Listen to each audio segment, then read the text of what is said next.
Good afternoon and a warm welcome to the second webinar in the 3-day series of webinars on international research fellowships and grants.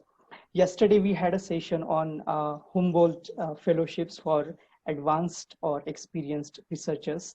And Professor Mala Pandurang was our speaker, and she gave a fine session, insightful and informative session on Humboldt fellowship and how exactly we can approach this fellowship.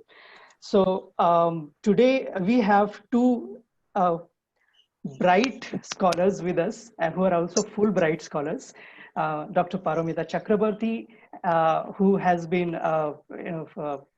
Fulbright doctoral fellow, and we have Dr. Baliram Gaikwad, who will be joining us in a while, who was the postdoctoral fellow.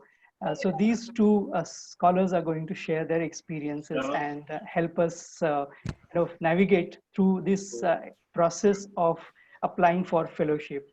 So I welcome you all once again, and I had a very hearty welcome to the Dean of Faculty of Science and Technology, Dr. Mazumdar. Just a moment.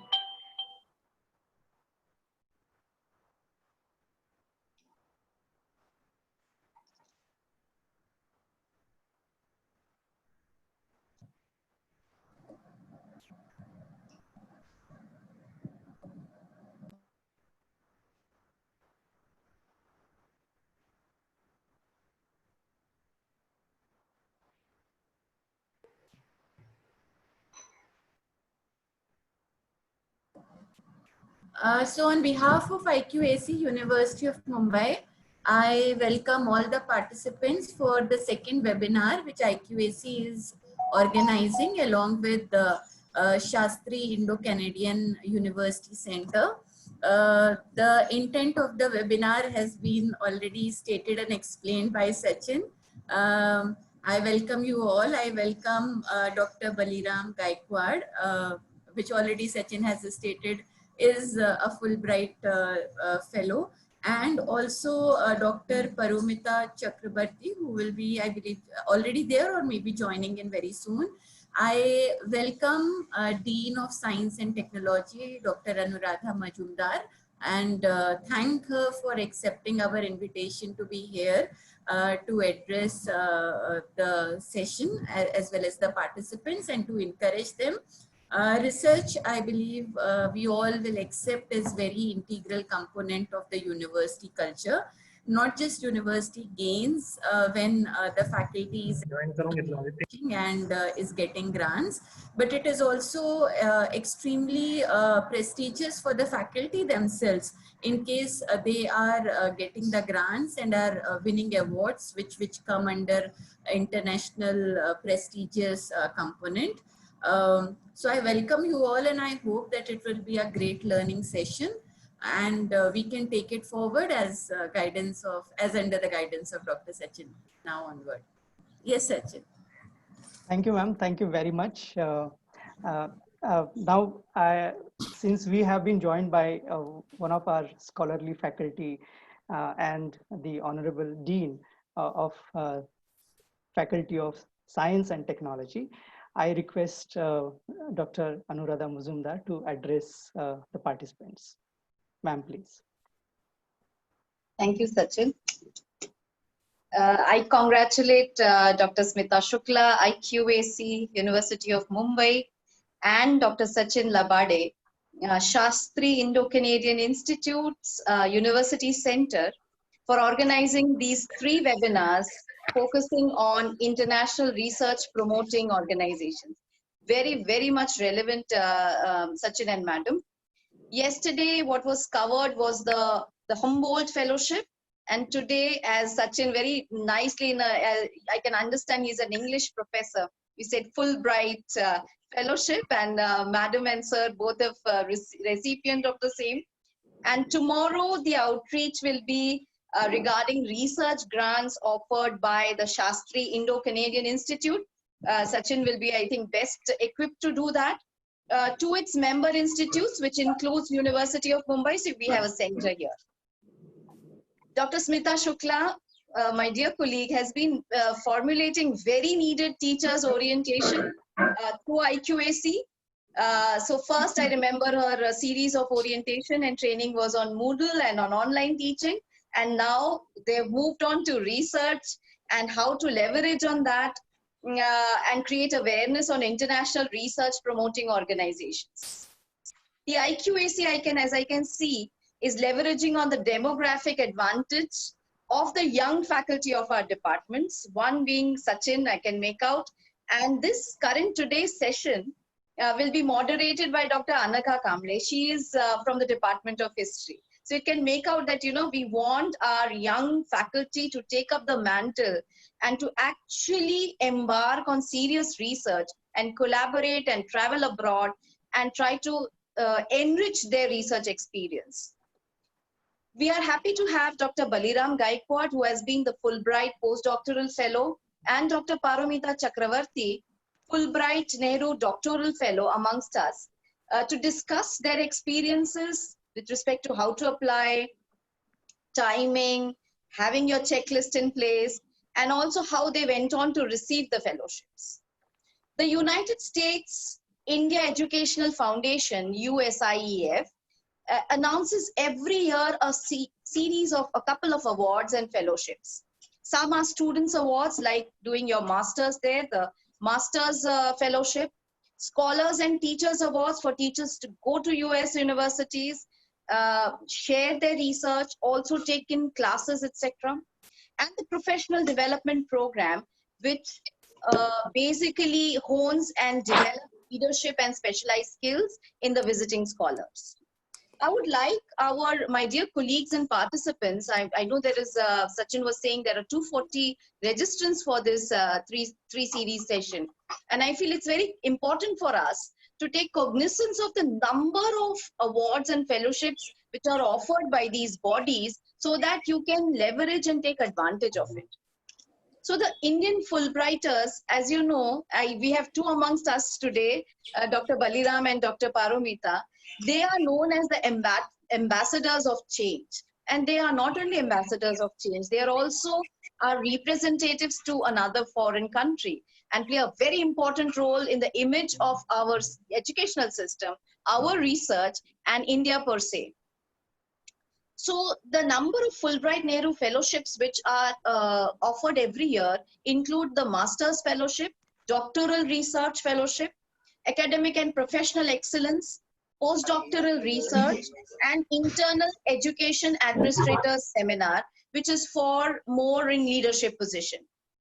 They also grant awards, for example, like Chair Program is something which grants awards. And there's also awards for distinguished awards on teaching program for international teachers. So you have to take cognizance of it. There are some other miscellaneous awards like the Hubert Humphrey Fellowship. I was just reading up on that. And, it actually helps accomplish young and mid-career professionals from developing countries to stay in the US, develop themselves, share their experiences and their research for 10 months of non-degree graduate study and related practical professional experience. So young faculty members who've joined us today, please take note of that. Then the other fellowships is Foreign Language Teaching Assistant Program. Many teachers who are from humanities, who are from languages can make avail of these kinds of fellowships. Teaching Excellence and Achievement Program, as I said. I would like to tell Dr. Sachin and Dr. Smita, there's also institutional awards which have been framed and is available from the Fulbright, and that is the Fulbright Nehru Specialist Program. It would be prudent for us to explore wherein we can, as a university, strike linkages with American institutions through this and in a very structured manner. And this specialist grants focuses on strengthening and supporting the development needs of institutions and broadening the institutional cooperation. and the human resource which goes are called as Fulbright specialists. So I think we have a scope for further broadening as Dr. Sachin is taking care of the Indo-Canadian fellowships and outreach. I think we need to look into this as well and see how we can further leverage on these programs and institutional awards which are available. And with this, I would wish all the very best to Dr. Smita and Dr. Sachin and the participants enriching session. It doesn't end there. I wish that many of you all will apply in a systematic manner, build your CV, understand which universities you would like to target based on your area of research. And I'm sure the sky is the limit for young professional and research enthusiasts like you. Thank you very much, Dr. Smita and Dr. Sachin, for giving me an opportunity to speak at this forum. Very, very important. Thank you very much, Dr. Anuradha Mazumdar. That was a fascinating, setting tone of this entire session. And thank you very much for, for letting us know that there are these new avenues in Fulbright Fellowship, like especially the specialist one, where, institutional collaborations can be established. We will definitely explore this.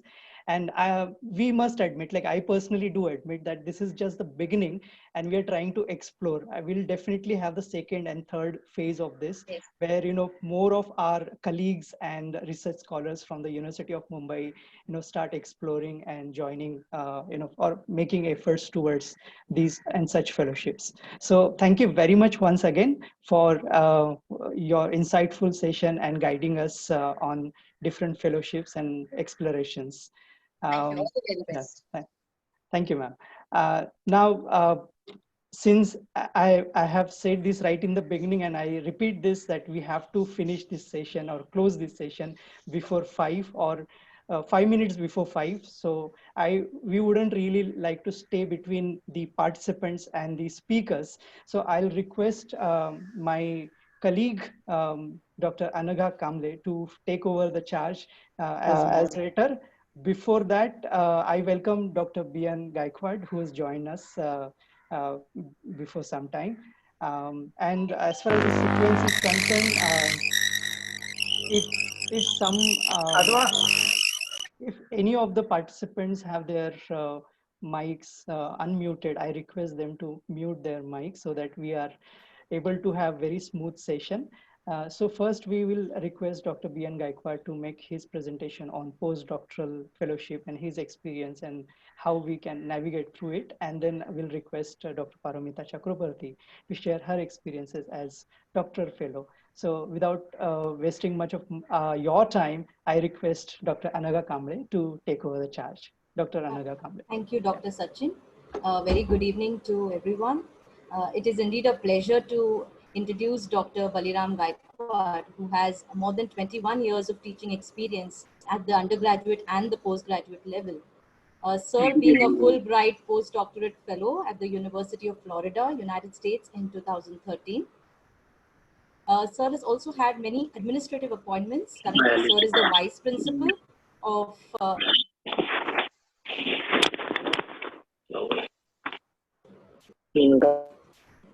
I request some of our participants has, please mute yourself rather than muting the host or co-host. That would be great. Thank you. Anagha, please. Sorry. So Sir has also held several administrative posts.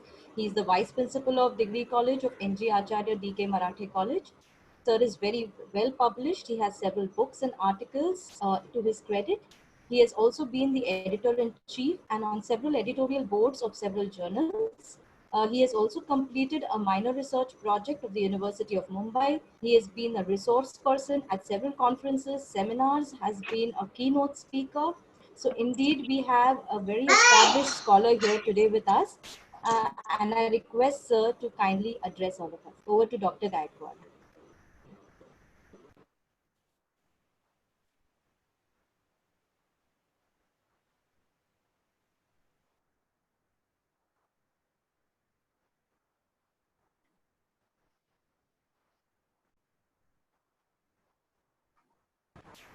Give me a moment. Dr. Gaikwad. Yeah. Give me a moment, please. Not a problem. Not a problem.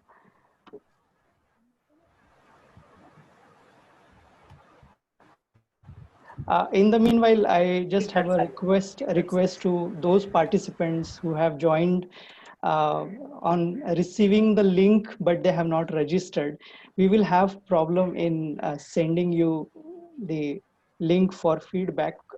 So I request you to write, one single sentence email to me. My email ID is sachinlabde@gmail.com. No space, no gap. No other signs in between, no capital letters, sachinlabade@gmail.com. If you have not registered, please write one line message to me so that we can send you the link. Thank you very much. Now I request Dr. B.N. Gaikwad to take charge of this session. Sir, please unmute yourself.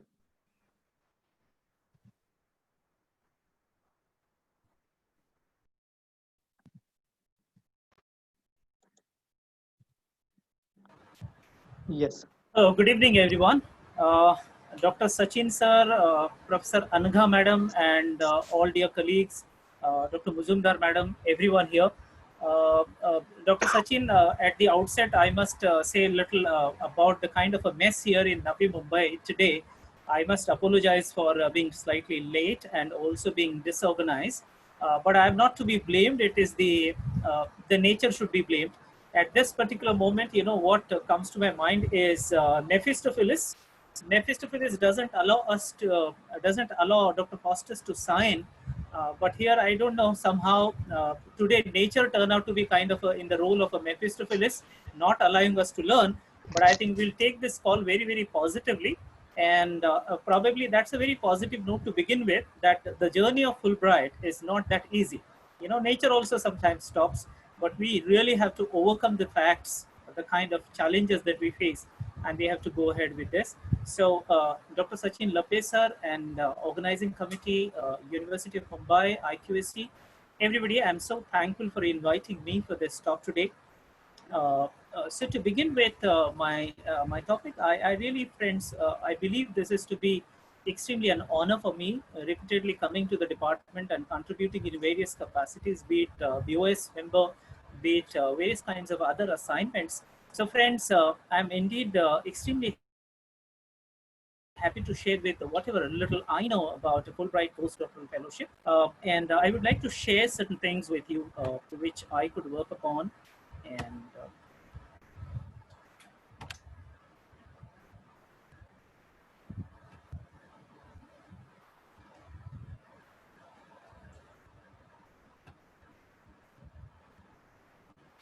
Sachin sir, is it visible, please? Yes, we have actually.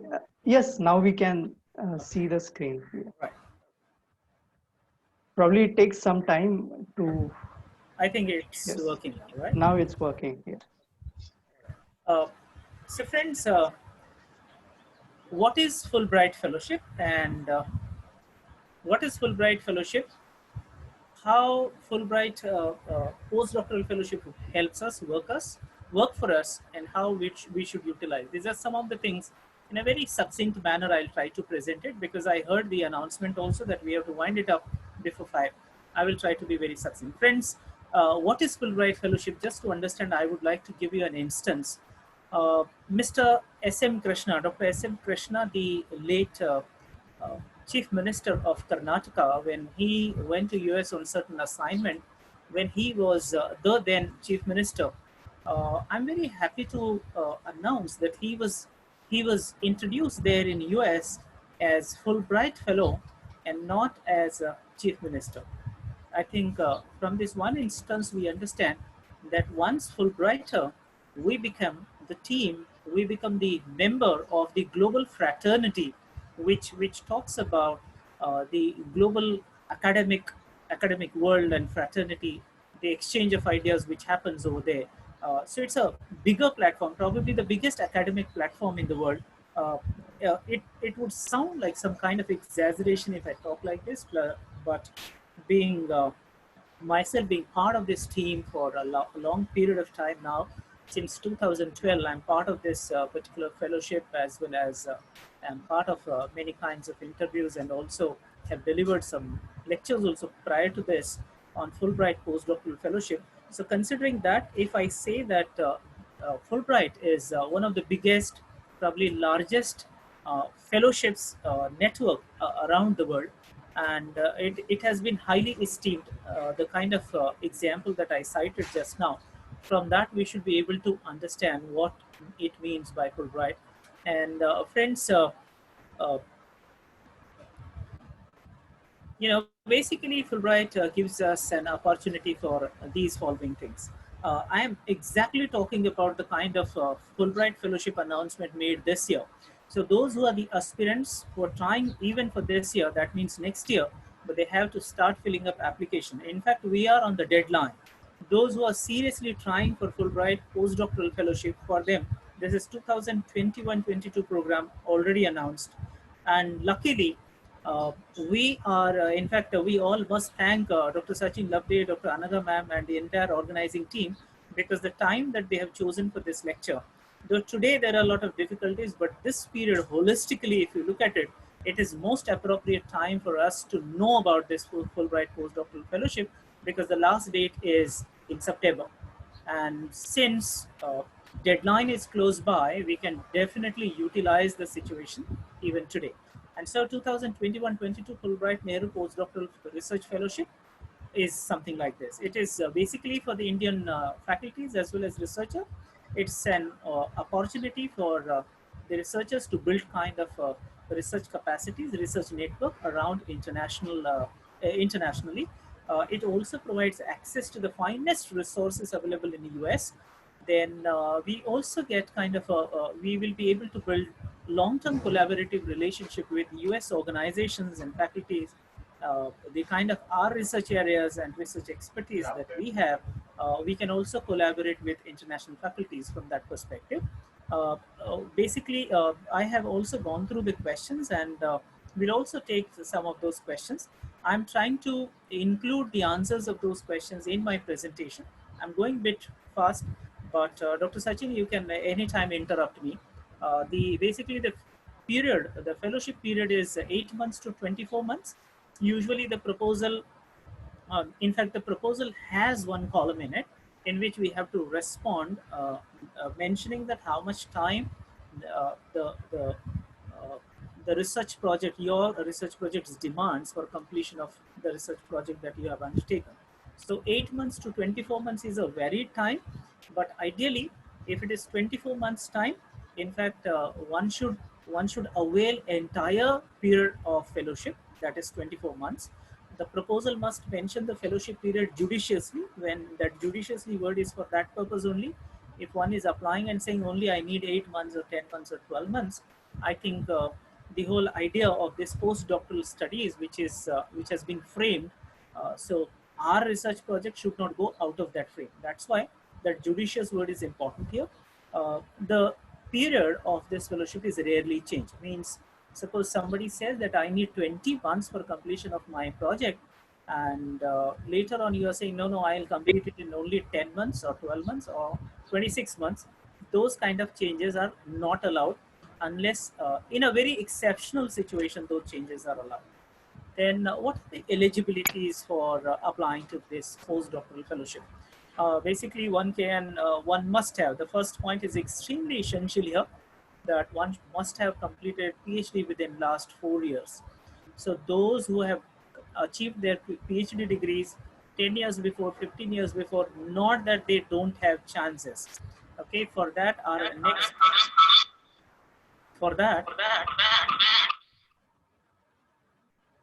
next speaker will speak about it. But then for postdoctoral fellowship, this is something is the condition. In last 4 years, one must have submitted his PhD thesis or achieved a PhD degree. Publications in reputed journals demonstrating evidence of superior academic and professional achievement. Now, this is extremely essential. Uh, it is one of the essential criteria to get selected for this fellowship.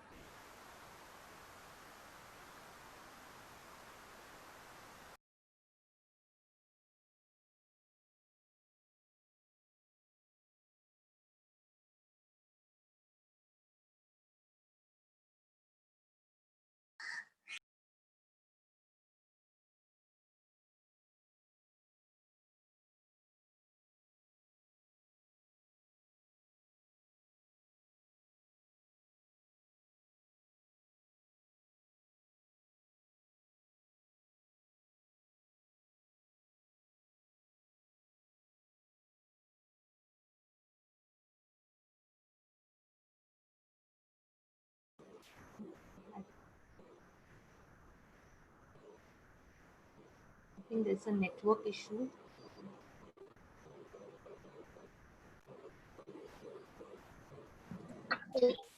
Doctor. Yeah. Sir, there is a lot Dr. of network issue in Navi Mumbai. Sachin, sir. Dr. Sachin, you are there? I think Dr. Gaikwad has lost his network connection. There is a lot of electricity problem in the Navi Mumbai. That might be the problem of Gaikwads. Dr. Anagha, Yes, ma'am. maybe Sachin can check in between, Dr. Sachin can check in between with Dr. Gaikwad. Yes. And we in that case start with Dr. Paromita, though like he was already into his presentation, but I'm Yes. not sure the status of connection at the moment. Can we do Okay. that? So that Yes. we can continue. Yeah. Yes. I'll just speak to Dr. Sachin. Yeah. Yes. And participants, request you all to be patient. I believe this at the moment is beyond our control. Technical issue as well as yes. Hello, Yeah. Dr. am I audible? Gaikwad. Yes, Dr. Yes. Gaikwad. Yes, sir. I'm so sorry about the interruption again. Second time message is arrived here. So I'm sorry about it. It's raining heavily and internet connectivity is also available. So going ahead with this particular topic further, I would like to state that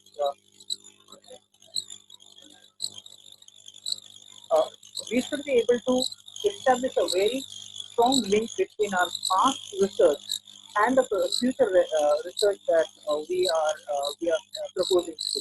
Say it is absolutely new kind of a topic one ventures for the postdoctoral fellowship, then it would be difficult. I'm not saying it is impossible, but it would be difficult because they always see the credentials and what you have done in the past and what you propose to do in the future. So if there is a connectivity between these two, then there is no issue. Apart from this, the next topic, Dr. Sachin sir, can you please play PPT for me, please? Is that possible? I'm sorry, sir. May I request you to mute and unmute yourself again because there's some disturbance. Yeah, or if you could try again.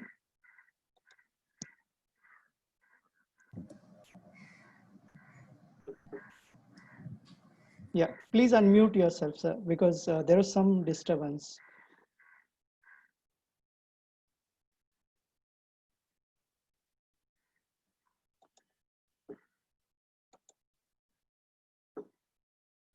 So please unmute yourself.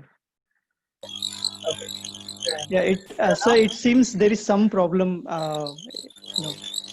in the reception. The audio is not clear. There is congestion in the. Yeah. Can you hear now? So I request you to Yeah, leave the meeting and join again. okay, I'll do that. Yeah.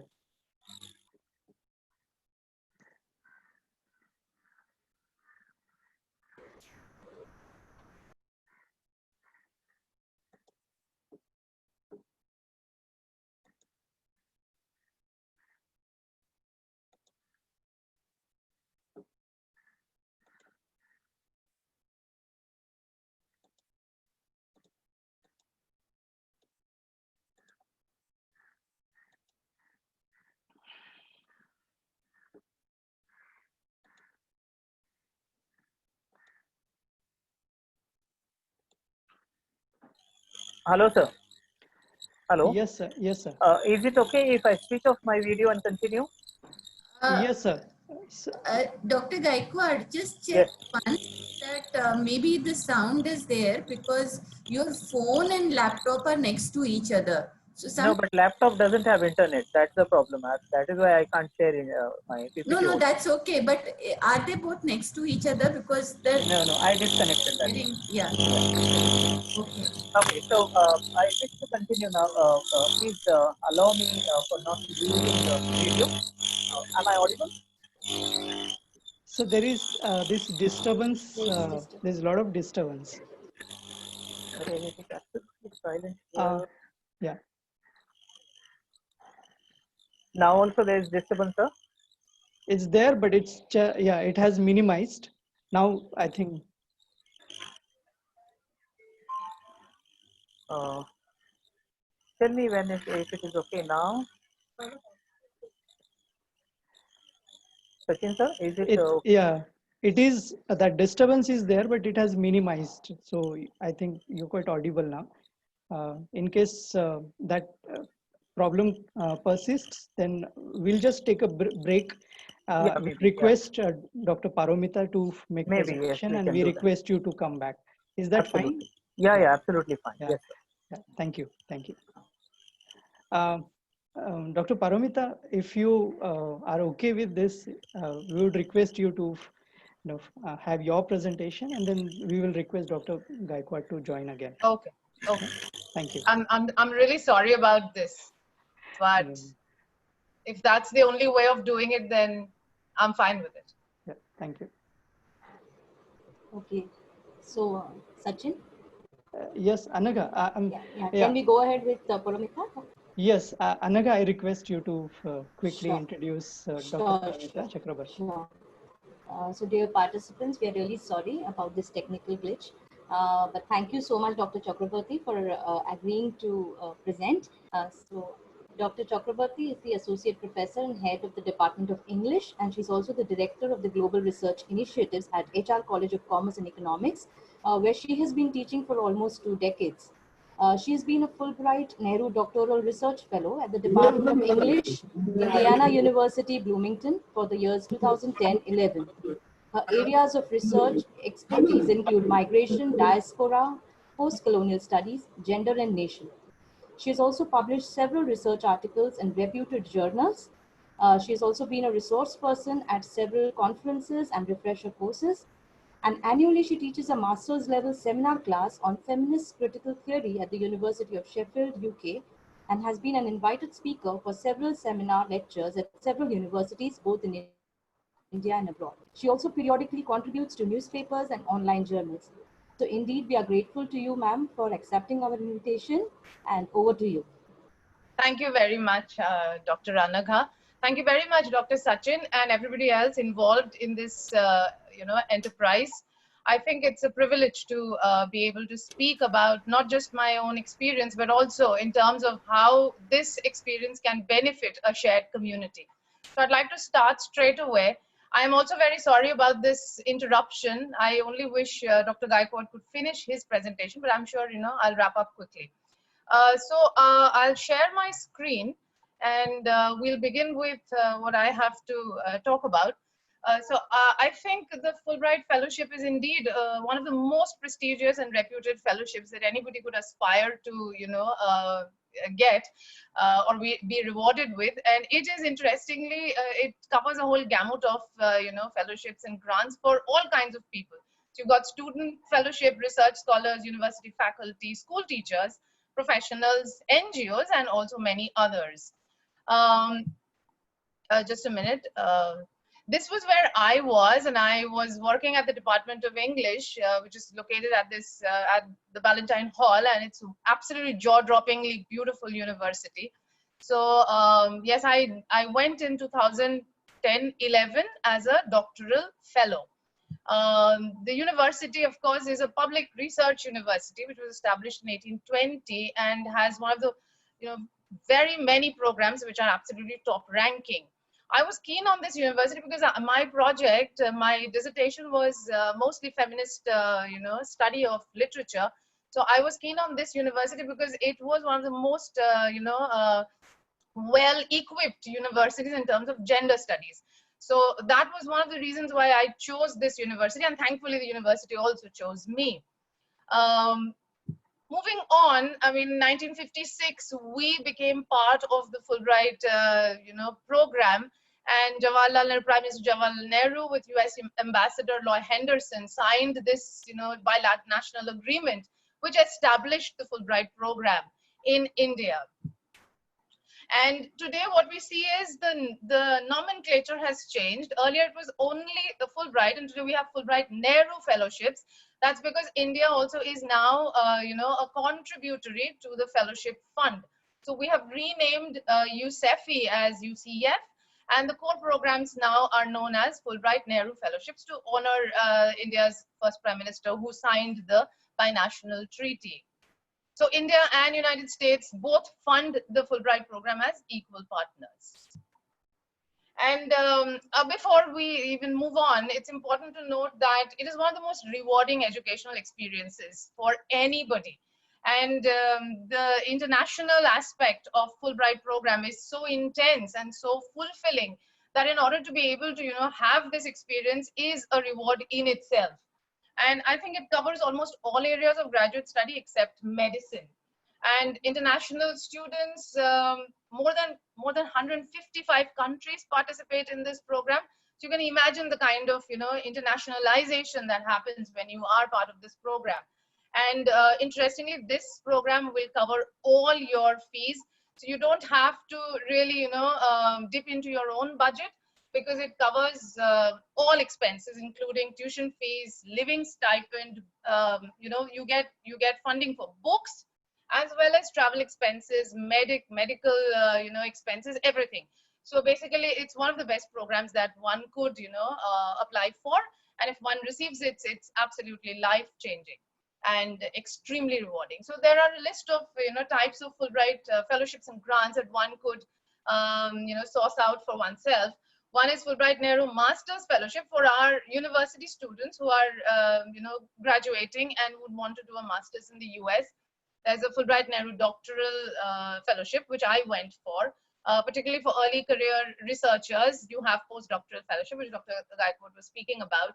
We also have senior research fellowships for, at a later level. And these are all for academics, scholars, and professionals to teach or conduct research in the US. Apart from that, you also have professional excellence fellowships, which are mostly for administrative staff at the university to develop leadership and specialized skills. That's something that many universities are keenly looking at. And there's also teacher training and exchange programs, particularly for school teachers. There are opportunities to teach in the US as well as brush up on their English language and communication skills. Interestingly, apart from the Fulbright program, the United States Department of Education also funds many other fellowships. I was extremely fortunate to have gone on a SUSI also, which is Study of United States Institute. This was primarily for literature professors. And this is a 6-week program which many literature professors could apply for, where you go and study English, American literature. And it's another international exchange program, which is hugely rewarding. And there are several other programs also apart from Fulbright. But today we're talking about Fulbright, so I'd like to just concentrate on that. So in addition to providing opportunities for personal, academic, and professional growth, the Nehru Fellowships, the Fulbright Nehru Fellowships also very importantly, try to bring in people together from India as well as US. So there's a very important cultural component to the fellowship. So cultural ambassadorship is really an important element of this fellowship. And it is extremely competitive. Very few fellowships are actually awarded in a year, so it's between 130 to 150. Usually average fellowships given would be 130 in a year, covering all the fellowships that I just listed previously. So you may have about 20 fellowships in the doctoral category, or 28. 2017 had 28 doctoral fellowships, 16 postdoctoral fellowships, and the list goes on. So usually in each category there would be not more than 30 people who would receive the fellowship. And Indian scholars, of course, are selected through a very rigorous process. So you have your application process, of course, that goes in, that gets shortlisted, so it's scrutinized. I will talk about evaluative criteria also later. But after you get shortlisted, you are expected to be present for an in-person interview in New Delhi. And once you're selected at the national level, if you are if you're selected, you have to take the TOEFL exam, and then Washington approves of your candidature. And once the approval comes from Washington DC, then you're all set to go.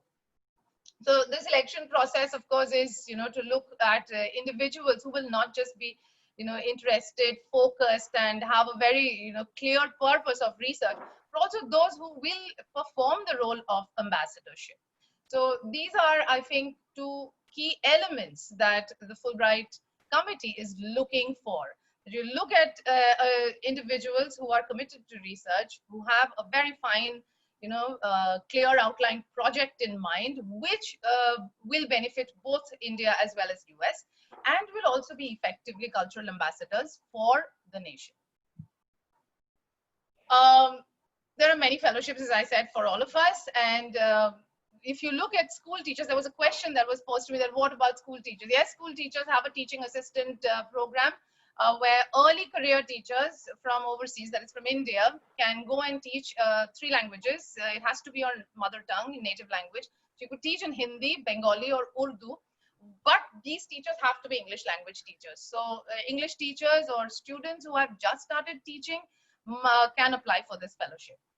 You have the foreign students program, which brings graduate students, early career professionals and artists from abroad to conduct research and study in the US.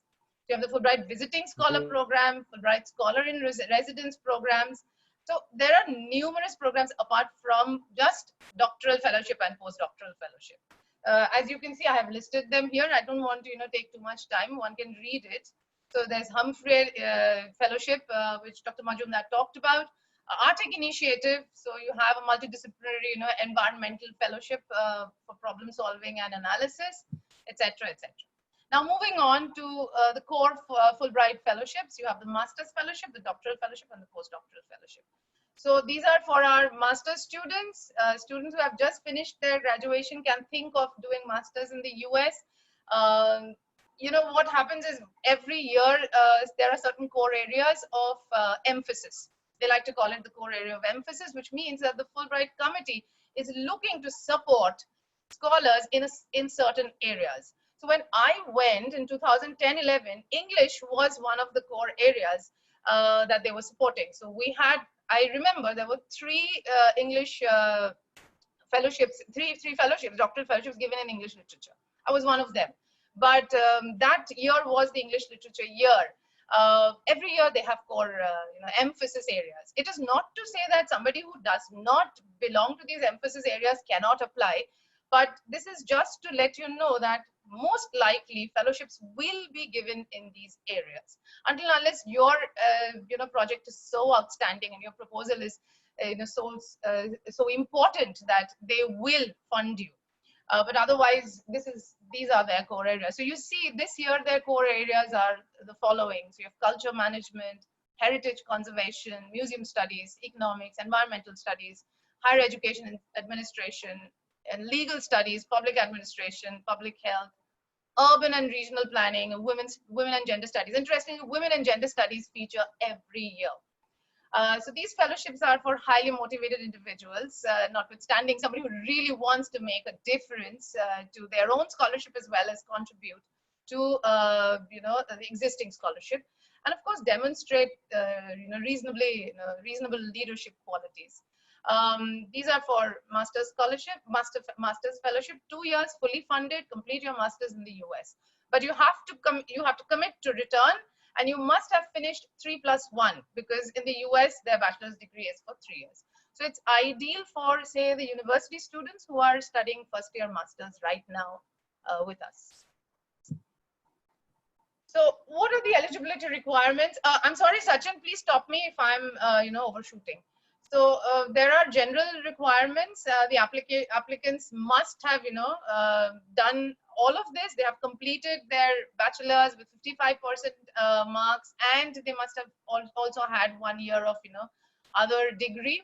Some experience in leadership, community service, as well as professional experience. So in terms of teaching, for instance, would go a long way in getting this fellowship. And of course, there's always this catch about employment. All of us who have to apply for these fellowships and are already working somewhere will have to get employer's endorsement. Without that, you will not be able to apply for this fellowship. So your employer must be taken into account. You must tell her that you want to apply and whether she is absolutely all right with it or not, because she'll have to grant you leave. And that form will be attached to your application.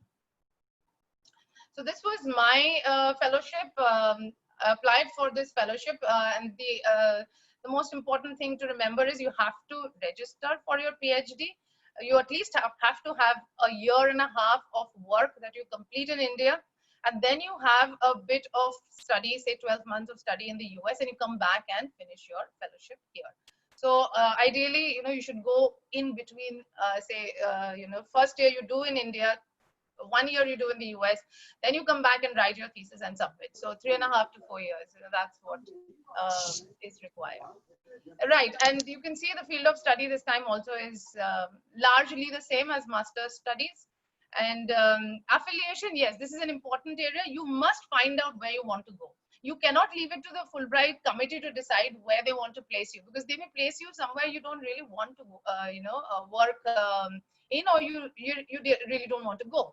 So the best thing for you would be to first make a list of universities you would like to, affiliate with, and start corresponding with them, and get a confirmation that if you receive the fellowship, they'll be interested in, having you at their department. That's the best way of going around it, rather than leaving it for the committee to decide, because the committee usually does not decide. They tell you to decide. And if you already have it, half of your battle is won. Eligibility for doctoral fellowship is you must have completed a bit of research here, adequate research here, and I must have also looked at the resources available, both in India as well as US. The other important thing is you must also indicate whether your research benefits the US as well as India. So is there some component of the US as well as, it is located firmly in India? Because they're looking at that kind of, topic where you will be, that going to the US will serve some purpose. It's not a holiday, it's not a visit. So there has to be enough reasons why you would want to go to the US to, use their resources.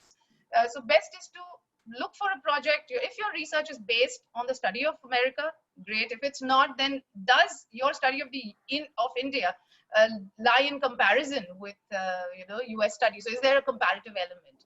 So US interests must be kept in mind along with Indian interests.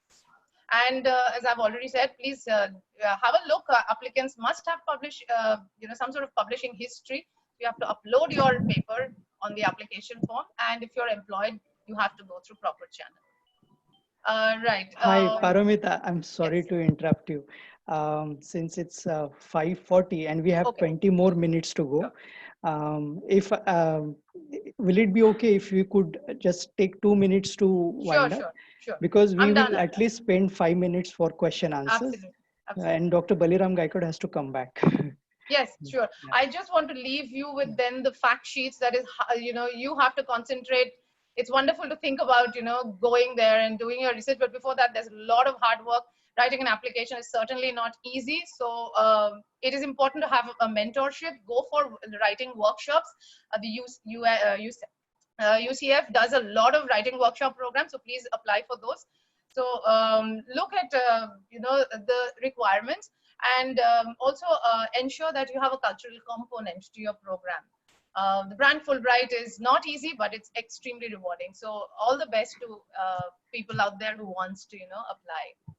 Yeah, so thank you so much. Thank you, Dr. Paramita. Indeed, a very informative and lucid presentation in a very short time. I think you have thrown light on several issues. Dear participants, I'm sure you have several questions, so you are requested to type them in the chat box. We will take all the questions together after we finish Dr. Gaikwad's presentation. Thank you, Dr. Chakravarti. Dr. Gaikwad, we can have Dr. Gaikwad's presentation, sir. Yeah, and before Dr. Gaikwad resumes the presentation, maybe on behalf of the scholars who have made wonderful presentations today, can I promise to our participants that these presentations will be available for them to refer to? Dr. Chakravarti? Even if we get the PDF of the presentation. Yes, I will send it to you. Yeah. Thank you. Thank you. Yeah. Sachin sir, I have already sent my yes, my PPT to you. Yeah? Thank you, sir. But your permission to share it with the participants.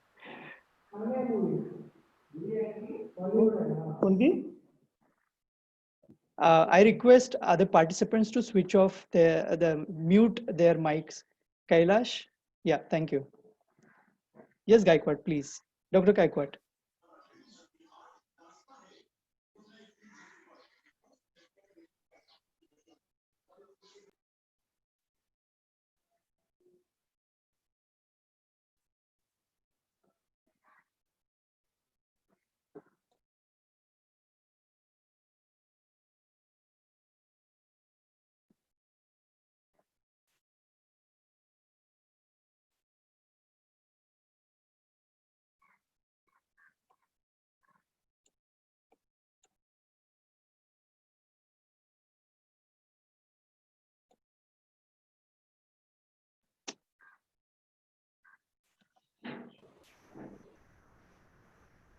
Hello, Anaga, Yes, yes, Sachin.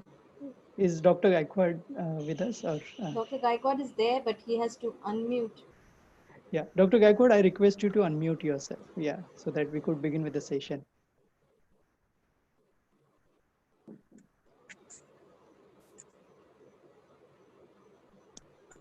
Sachin sir. Yes, sir. Yes, sir. Please. Please. Sir, I can't start video. Let me please continue with this. Yes, absolutely fine. Yeah. Okay. All right. I was explaining the eligibility part.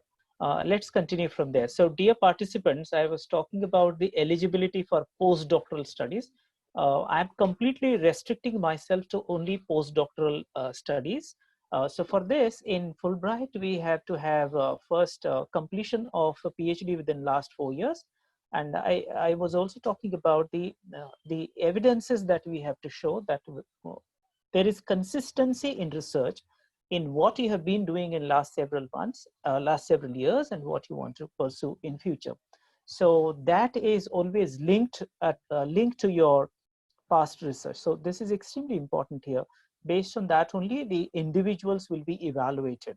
Next, uploading a recent significant publication is also one of the requirements. So if one is working on the proposal, I think among all your research papers, the best research papers, you should choose and upload them on the website wherever it is required.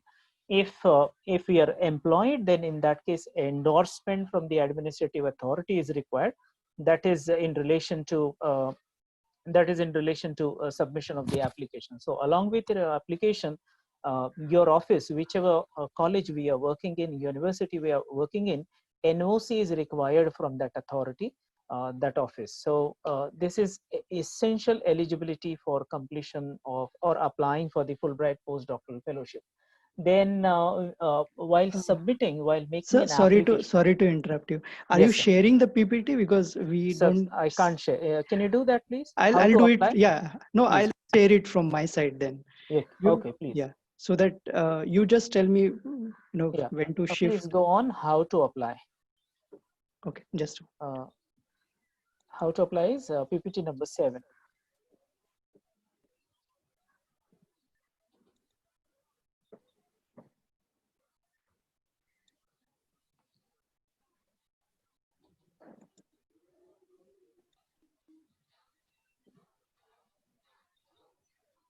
Slide 7.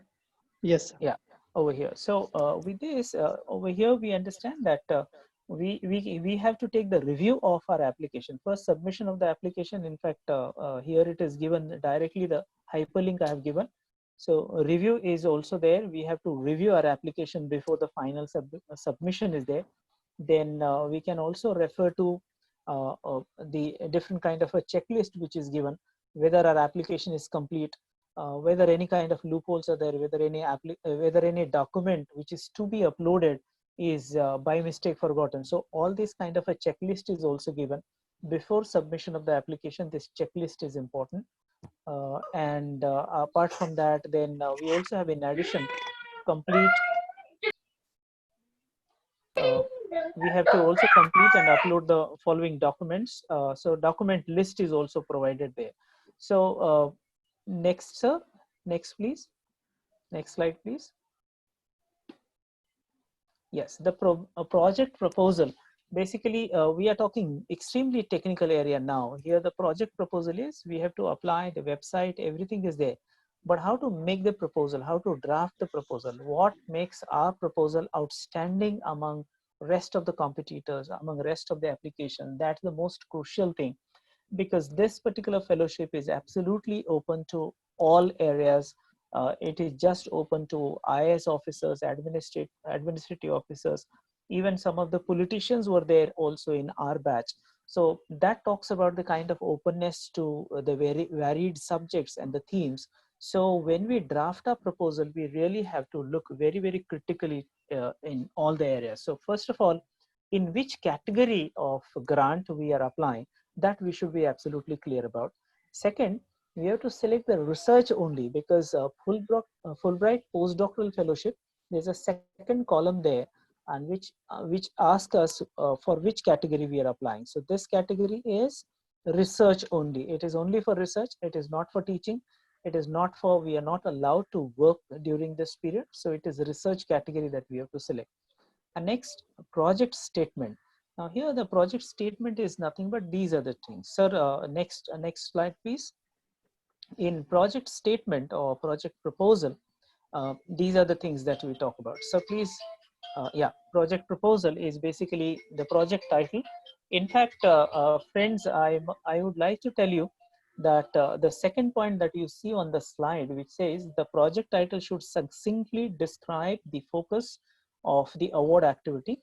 For example, geographic variation in pollination dynamics, instances from native forest of California and the Western Ghats of India.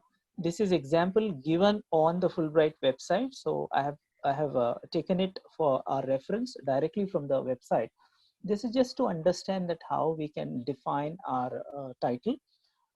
Then the next point is brief summary of project statement, as well as brief summary of the Fulbright project in 50 to 100 words. I would like to state here, that's my own personal experience, writing the full proposal of 3,500 words is relatively easy. But this particular thing, writing a brief summary of the Fulbright project into 50 to 100 words, I think that's much more challenging. I had to spend at least 2.5 days time to cover the whole thing, because every point we feel that this is more important. This is also important. And that is why to be concise, brief, as well as inclusive. And for that purpose, and the documents which are circulated to us, I mean the form, that even if it's a Word format, and then you download the form and you're filling the information, and when you upload it, you find that the documents are designed in such a manner that if the word limit is given 50, then even additional full stop also will be not accepted by the document. That's how these are moderated kind of documents. So 50 word means exactly 50. So we have to be very concise, and that is why a lot of preparation is required. So first we have the title of your project, then you have 50 to 100 word limit is given. In that, you're supposed to write the brief summary of your Fulbright project, and then you write in detail your project. So over there, the theoretical, or sound knowledge of theoretical perceptions, ideas, and research methodology, then feasibility of the proposal. These are all the things in our proposal must be reflected when we write it. So that is which is the important basis for the research proposal, how to draft that research proposal. Sir, next slide, please. And I have one more slide, and then we can take question answer. Dr. Sachin, sir, next slide, please.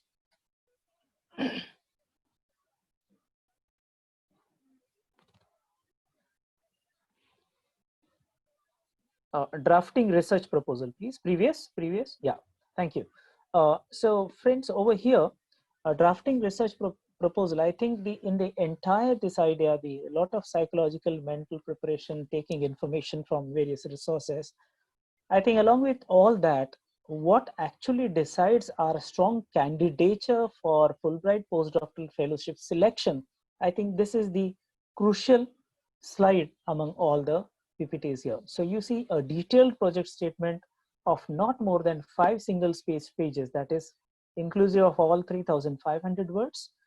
Background, we must be able to mention what are the major works that we have referred earlier for this project, then objectives and aims. In fact, these are just the points that we can copy exactly and write our proposal for Fulbright postdoctoral fellowship.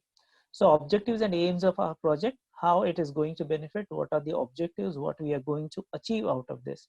Methodology has to be clearly defined, whether it is quantitative or qualitative. How this particular work, how your research work is going to benefit both the countries, both US as well as India.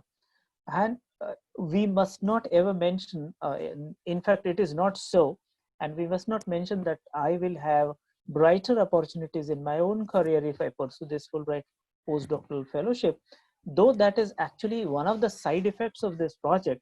But our focus should be that how this particular work is going to add significant value addition to the existing corpus of knowledge existing between both US and India.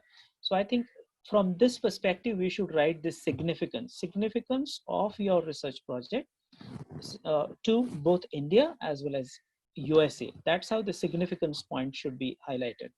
Evaluation and dissemination is slightly overlapping of the same point, that how when particular research project that when you are ready to carry out, if you're allowed to do so, if you're selected, then you have to write your evaluation and dissemination, that what work you're going to do, how this work is going to be benefited both in US and India, and in dissemination, that how your research work will get disseminated among the scholars. So what are the projects and what are the plans that you have in order to share your ideas with the world? That kind of a planning must be reflected over here. In the next point, justification for residence in the United States for the proposed research project. Over here, there's always kind of a trick that one is mentioning that, if given a chance, I would like to undertake this study. And if it's a kind of, as Dr. Paromita already talked about, a comparative aspect. If one is talking about comparative aspect, then there will also be a possibility that they might ask, okay, we will give you the grants, then can you not carry out the same kind of research work being in India? We will provide you research, we will provide you some grant. So you have to write a very strong justification that why your personal presence in US is required to carry out this research work. Unless you give such kind of a strong evidences that your research work involves your presence in US, that has to be there. So justification for residencies, why you have to go to US for doing this research work. We are basically answering this question. Dr. Gaikwad, I'm extremely sorry to interrupt. Sure, absolutely. But we are now actually left with 6 minutes for the Okay. to close the session. I'll take half a minute. So, dear friends, a lot of disturbance today from nature side, and so considering that the PPT is there, I mean, I'm absolutely okay to answer your questions on my email.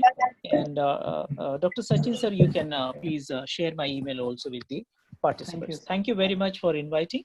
Thank you so much. Thank you very much. Thank you, Dr. Gaikwad. Indeed, in spite of all the technical problems, you have made it very clear the entire process. So we'll quickly take a few questions that we have received, and even we can see the chat box. Yeah, Anaga, I'm sorry to interrupt, but if we take only 2 questions which are most pertinent and could be, quickly, and it could be a rapid fire round where the answers could quickly, in 2 or 3 sentences, that would be great. Yes. Okay. Yeah. So the questions, very brief questions I'll take. One of the, general questions that I see is people wanting to know, is there any kind of age limit? How much can you deviate from the research areas that have been outlined by Fulbright? And how do you identify actually the universities or the institutes that you want to go? So how do you go about this process are some of the questions which I can see repeatedly. So Dr. Gaikwad, Dr. Chakraborty can take these questions. Okay. Regarding selection of the university, I would say that see the basic difference in the universities internationally and nationally. If we see, many times our websites are not updated, but the Google Guru, the websites of all the universities, that's the final source of information. So please look at your own expertise, find out the expertise from abroad, whichever university you visit the website. Look at the specializations of the professors. If you find any professor matching with your research interest, approach them personally on their email. If they say yes to collaborate with you, then they will send you invitation letter, and that letter is one of the essential requirement for the application. Thank you, Dr. Gaikwad. Another question I can see, which most of us professionals who are working have, is that if one is selected as a Fulbright Fellow, then is our salary protected at the respective Indian institutions? What are the kind of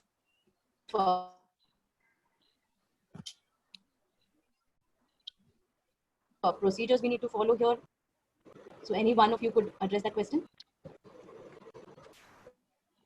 Hello. Yeah, Dr. Paramita, Yeah, Dr. please go ahead. Yeah, Would you like to take the question? I just want to quickly say that in terms of the age question that was not responded to, there is no age limit to applications. Anybody of any age, of course, can apply. Secondly, there were some questions about women also. Are there women-centric fellowships? No, there is nothing of that sort.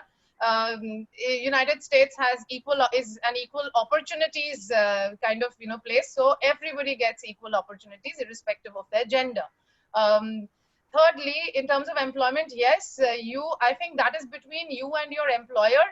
The employer has to make sure that your post is protected, because if you go on a long leave without pay, then it could constitute break in service. So for people who are going for a 24 months, say, postdoctoral fellowship, that is one risk, and which I think Dr. Gaikwad can address. For a 10-month, 1-year fellowship, the break can be condoned, but it's a big risk. So it's better to speak to the principal and ensure that your leave and your leave is on board. You're going through university sanctioned leave, as well as your pay is protected. Otherwise, yes, there is a bit of a risk. Right, and maybe we can take one last question, Sachin. Annaga, actually will have to close the session because okay. we have our Honorable Vice Chancellor has the next meeting, and we need to empty this room. I'm really sorry that participants, we won't be able to take these questions, but on behalf of the organizers, I promise that some of these questions we will send to the respective scholars, and we'll request them to quickly, send their answers, so that along with your PowerPoint presentations, we'll also give you overview of these answers from the scholars. Yeah. If Dr. required, we will plan another session. We will take all your feedback also on that. Only on Fulbright, we'll think of another session. Yes. Thank you very much. So I take this opportunity to thank both the scholars, Dr. Paramita Chakrabarti and Dr. Baliram Gaikwad, for their valuable time and also wonderful presentations. We are extremely sorry that we were constantly rushing you through your presentations. I know that it requires at least an hour for each session, and as Dr. Smita Shukla promised, that we will have another round of session, and probably we'll spend more time on this, and we'll also take inputs from the participants. So Dr. Paramita Chakrabarti and Dr. Gaikwad, thank you very much. Also, Dr. Anaga Kamble, thank you very much for very smooth session that you conducted.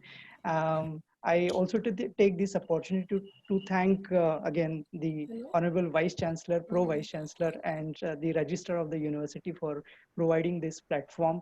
Also the IC Director of UC Srivar Mangai, my colleague Dr. Smita Shukla, and all our colleagues from the various departments of university and colleges who joined us today, all the research fellows, researchers, and students. Thank you, thank you, thank you very much. You will get the link tomorrow in the evening to share your feedback. And those who have not registered for tomorrow's session are requested to register so that we have the session. And the session will be as it is scheduled, no change in the time. So once again, thank you very much. And thank you for joining us. Thank you very much, sir. Thank you very much. Thank you, Dr. Gaikwad. Thank you, Dr. Chakrabarti. Thank you, ma'am. Thank you. So with the permission of the organizers, we would like to end the session. Yes, Dr. Sachin. Thank you. Thank you, Dr. Smita.